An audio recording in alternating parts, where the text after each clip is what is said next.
Yo ho ho, a pirate's life for me. Let me stop you right there. If you think being a pirate or a sailor back in the old days was so cool, here's the harsh truth. It was not all about singing sea shanties and embarking on epic voyages across the 7 seas to find the Fountain of Youth or caves filled with gold. It wasn't actually that cool being at sea all the time, and I have 5 compelling reasons to prove you so. Let's dive in, pun intended. Now imagine this. You're so excited. You've been waiting for this day to come, and finally, it's official. You're going to become a real sailor.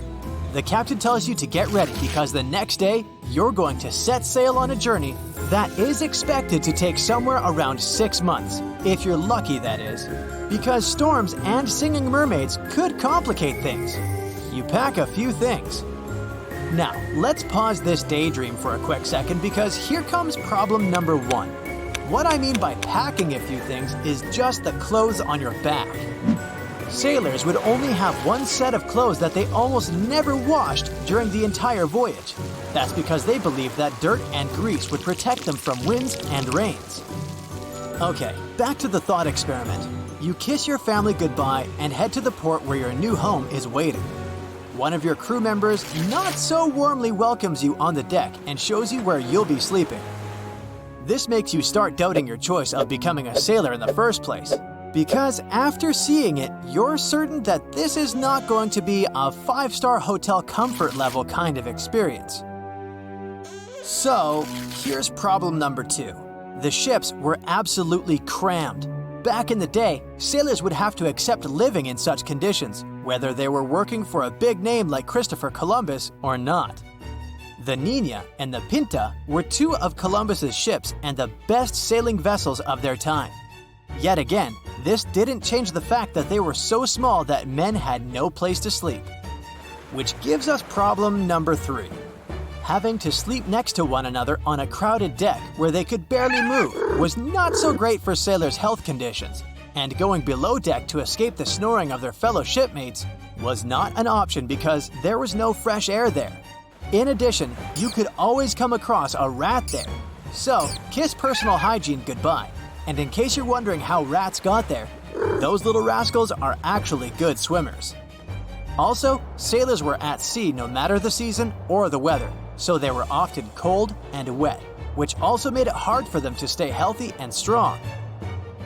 Speaking of health conditions brings us to problem number 4, and it's food and hunger. Sailors didn't have their own mini fridges with different kinds of condiments back then, like the compartments luxury cruises have these days. So, they had to come up with ways to store enough food that would last for months or even years. Due to that, their food options were limited. It definitely wasn't like the food prepared by Michelin star chefs. One of the most common food options on ships was salted meat, which wasn't as chewy as you might imagine. Or a biscuit called hardtack, also called sheet iron or worm castles.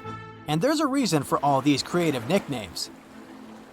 Hardtack was essentially a mix of water and flour baked into a cardboard-flavored cracker. They were brick-like, and the only way they could be eaten was if they were softened with water. If only sailors could dip them in their afternoon tea, right? Sometimes these biscuits would still be extremely dense. Then sailors would have to slam their fists down on them to break them into smaller pieces to be able to eat the stuff. As long as hardtack was kept dry, it rarely got spoiled. The sailors would be able to eat them after a year if they had any left.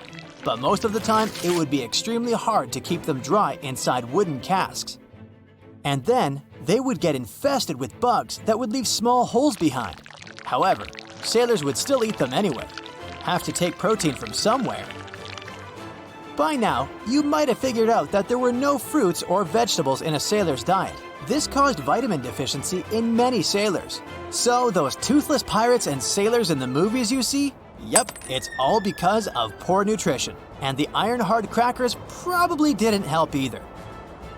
But when sailors ran out of food, not having a balanced diet was probably the least of their concerns.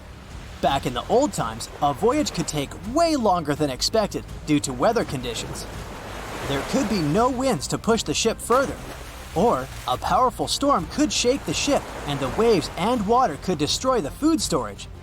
So, when such a situation happened, sailors could easily run out of food. Well, they could throw the net into the ocean and catch some fish, right? But sailors didn't eat fish even in the face of starvation. Many captains mentioned this in their logbooks, which were basically captains' diaries.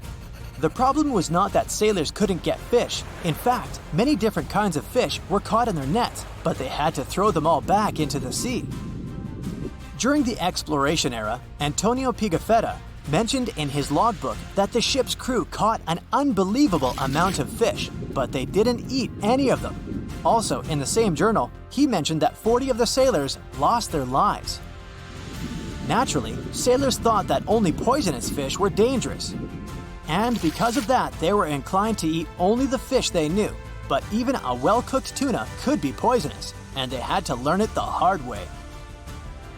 But it's not like they didn't have any methods to check fish. Spanish sailors, for example, put silver coins on them. If the silver changed color, they considered those fish to be poisonous, therefore inedible. So they would toss them overboard. Other sailors would place the fish they caught on the deck and observe if flies or other insects came to feast on it. If they didn't land on the fish, this meant that it was poisonous. But if insects did come, they considered it safe to eat. The problem of eating fish caught in the open sea dates back to as early as the 7th century BCE. Imperial healers in ancient China knew that eating fish was the reason why some sailors lost their lives. But they couldn't prove that the fish were poisonous, and the mystery remained unsolved up until the 19th century. In 1886, a Cuban doctor finally figured out that some fish contained poison in their tissues and muscles, even though they were considered a safe-to-eat breed. That kind of poison is actually something that is found in plankton. Some fish can eat this plankton without being affected. They store it in their bodies. And as they grow, the rate of the poison increases within them. And this is something that doesn't go away no matter how long one cooks the fish. If you still think that life at sea back in the old days sounds exciting, this 5th problem will convince you otherwise. Let's say you've managed to get along with your roommates, stay clean and healthy, and eat regularly. But there's always a risk of getting caught by pirates, and they didn't ask for things kindly. So, if you didn't want to end up as food for sharks, you would have to raise the white flag and simply join them. Not the career you were planning, right?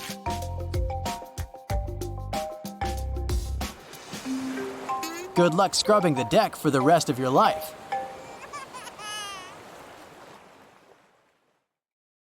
That's it for today. So hey, if you pacified your curiosity, then give the video a like and share it with your friends. Or if you want more, just click on these videos and stay on the bright side.